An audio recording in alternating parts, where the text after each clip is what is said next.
surely. Okay, thank you both again. We're going to just go through each speech, and I'm going to give you a little feedback on matter and manner in that order on each of your speeches. We'll start with the Prime Minister.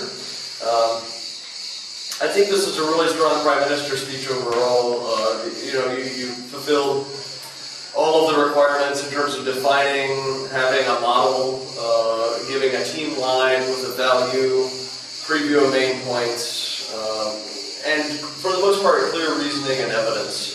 There's only one minor matter thing that I wanted to talk about, and it had to do with the way you tagged your arguments, and specifically your first argument. The first argument you kind of previewed, and then even the label you gave right at the top of it was "Safety must be preserved." That's really more your team line. And I think the better tag for that argument, and you got to it as you got to the end of the argument, was terror recordings are hate crimes. That's what you were arguing there. It's just the appropriate tag for that argument came at the end of the argument as opposed to the beginning. The second argument was tagged fine because you said broadcasting creates terror. So that was, the argument tag, in other words, should always show, the effect of the advocacy that your team is supporting. And I think in your first argument, it was in there, but it was hidden in a way that it didn't need to be hidden. I think your speed director can come right out and say, terror recordings are hate crimes, and I'm going to prove that to you. Because that's what your argument was trying to prove with the various bits of evidence you offer. But nice job of, supporting each of those arguments with evidence, kind of clearly laying out your, claim, evidence, reasoning, so that we can follow it, and a good explanation overall. I'm going to give you a little more feedback, because the matter was really pretty solid overall, a little more feedback on manner. One thing in terms of manner, this is a minor and silly thing. If you're going to set your own stopwatch to time yourself, make sure it's not one that starts beeping right at 5 minutes, because in BPU debate you do have the extra 15 seconds, and as you found out, you don't want the timer going off while you're trying to talk. Absolutely. It can be a little bit of a distraction, so a small thing.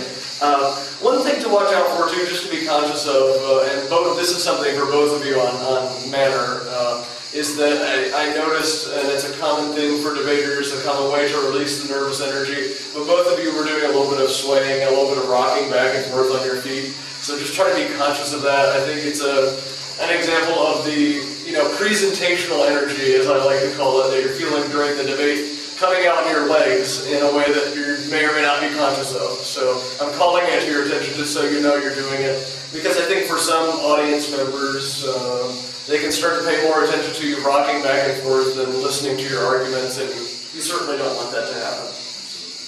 Another comment from the Prime Minister on manner, you obviously had your arguments written out in a very detailed way. One thing that I think that created for you in terms of presenting the case was a little too much direct reading right from your notes. I would just encourage you to put a sketch outline of the main components of the arguments and let the exact wording come out in a more extemporaneous style. So speak from a speaking outline rather than something that's written out word for word. That'll get you away from your notes more and more focused on the audience in terms of making direct eye contact with us. For the opposition leader, same thing. I'm going to start with matter first and then manner. A good, identifiable, and easy to remember team line. The banning leads to closing society. I think that works, and that's something that you gave us right at the outset. You did give some preview of your main points, but I thought it could have been a little more detailed. Because what I would like to have seen in your preview is, first I'm going to give refutation of the Prime Minister's two major arguments, and then I'm going to present my two arguments, which are the need to know and freedom of speech. You should have given those argument tags right up at the top. And that level of detail would have helped everyone follow along where you were going. The one thing in both the refutation and the new arguments that you presented that needed some work is that the connections in terms of the reasoning and evidence weren't always entirely clear. For instance, you talked about the internet and as a response to the Prime Minister's argument about safety must be preserved. And I think the internet in general is a or TV won't cut it, which is what you were trying to say, but you kind of had tagged it as a response to that first argument. And as a response to that first argument, I don't know how that disproves the idea that hate crimes and terror act recordings aren't the same thing. So your refutation there just needed to be a little more specific to what that argument was. And the same with your response to number 2.